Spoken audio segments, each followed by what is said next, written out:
So today you join me from the driver's seat of a 2006 Megane R26. Now, this is sort of my first experience with a powerful French hot hatch of this generation. So I'm really interested to see what that 2-litre turbocharged engine, this Cup chassis, has to offer through the B roads of the UK. Now, the first thing I want to point out while jumping in this car is the Recaro seats. The bases are side mounted, which I really like, so you get the Renault F1 logo at the side of the seat.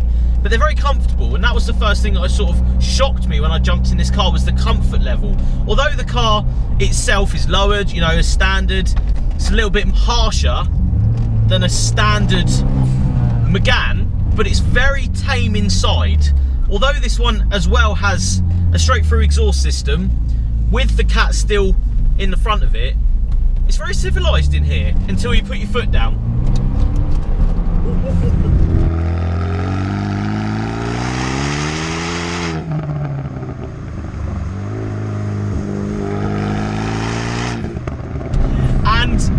Although there's not much torque steer to write home about, it does definitely put its power down even in greasy and sort of wet conditions we're in today. It sort of has a little fight with itself, but it's okay to put the power down, and it wants you to carry on through the boost. It's not really sat there spinning the wheels, which is good. It's actually able to not really drag itself, but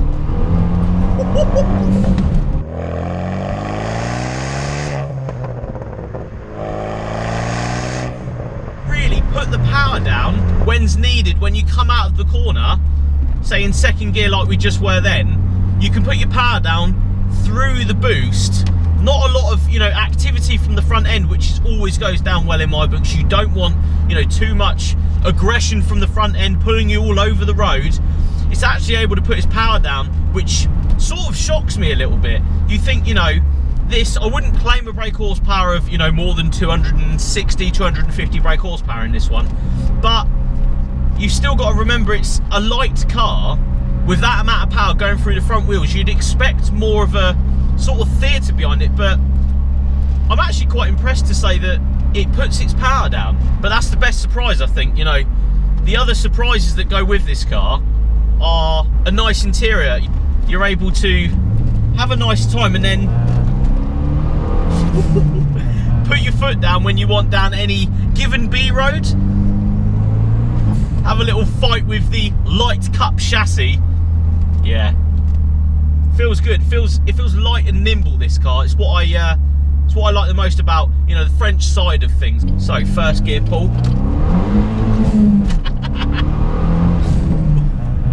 So first gear, yeah, don't get me wrong, it's a little bit greasy, so you get a little bit of wheel spin. No torque steer though, which is quite nice, but I definitely must admit it puts its power down when it wants to. So guys, let's have a quick look around this Megane R26. Now, the first thing I'd love to point out is the colour of the paint. This blue, you don't really see many in this colour, I don't think. The yellow seems to be the colour for these. The blue, I haven't seen too many of. The contrast between the blue paint and the black wheels, I absolutely love. Coming down, you've got the 4-pot Brembos at the front with the yellow caliper. This has Brembos all round as well, so the stopping power is fantastic on these Meganes. Now, I think the big thing to point out with these Meganes is the lightweight feel that you get from this car. And I don't think, you know, through a camera you can really show how lightweight this car is, other than coming to this wing and just check out the amount of flex in these plastic front wings. There is so much movement, says a lot about how lightweight this car is. Now, the thing I like probably the most about this car is the dimensions of it. You've got more of a bulged out front bumper.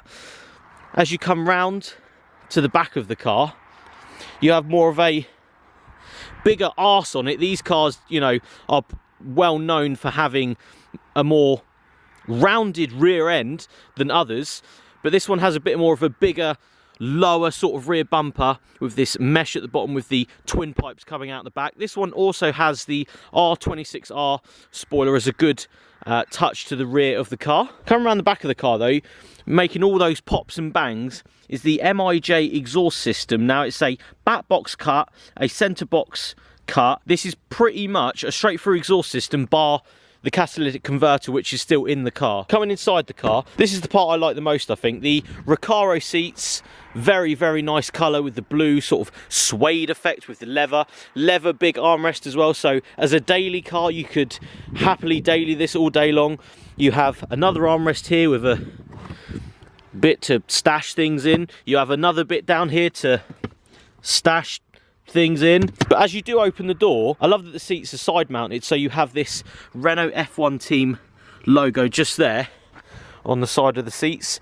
Coming inside, you do have aftermarket carbon fibre parts on this one. You have a carbon fibre centre console there and carbon fibre on that side, and in the centre of the car there you have the plaque of the car, number 117. One thing I would like to point out though is this handbrake. It's like putting down the wheels on an aircraft every time you put it down. Very strange setup, but I like the quirkiness of it. And modifications to the engine, where you have a RAMAIR panel filter, you have an AIRBOX modification, a stage 1 remap, many forged bits on this one, forged dump valve, forged inlet hose and forged blanking plate, and sat behind the front bumper you have a DIRENZA intercooler. So this being sort of my first real experience with a Renault of this age, turbocharged, front wheel drive, little bit of a lighter chassis, I'm hugely blown away at how good this car is. Price point as well, you can pick one up for around £5,000 these days with a good bit of service history and a good mileage on it. So I think it's a fantastic contender to the VW Golfs and the VXRs out there. Not only do you get the light chassis,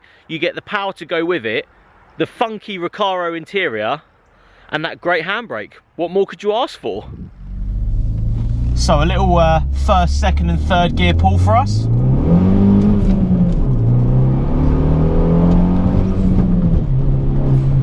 Yeah, I must admit, although, you know, the initial brake of traction through first gear, it's not overly powerful, so you're sketching all over the road, but it's got enough power that when you do put it in, and you do have a fight with any bit of B road that takes your fancy, you come out on top because it's the light feeling, the light steering,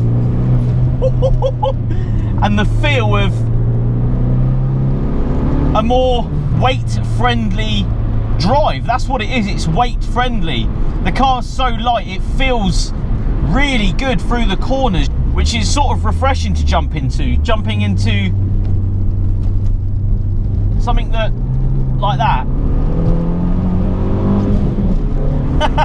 It's got such a boisterous sort of personality, this car. The boost that's available straight away, even in harsher conditions. So what are my overall thoughts on this Megane R26? Now, after jumping in so many hot hatches the past year or so, I've got to admit this is a different kettle of fish. It's lighter, it's nimbler, it hasn't got the weight behind it which you really feel, you know, and only with, you know, 200 plus brake horsepower in these hot hatches, that makes a huge difference between cars. You can really tell the difference chassis wise, body panel wise, as to the weight of the car and how it reacts through corners and the feel and the buzz you get from different car to car. And I think this one, if you're a B-roader, if you love smashing the B roads but then want something nice to drive to work in, something that, you know, is a little bit different as well. I don't see too many of them, so, you know, obviously in your area you might see many of them, but I don't see many of these.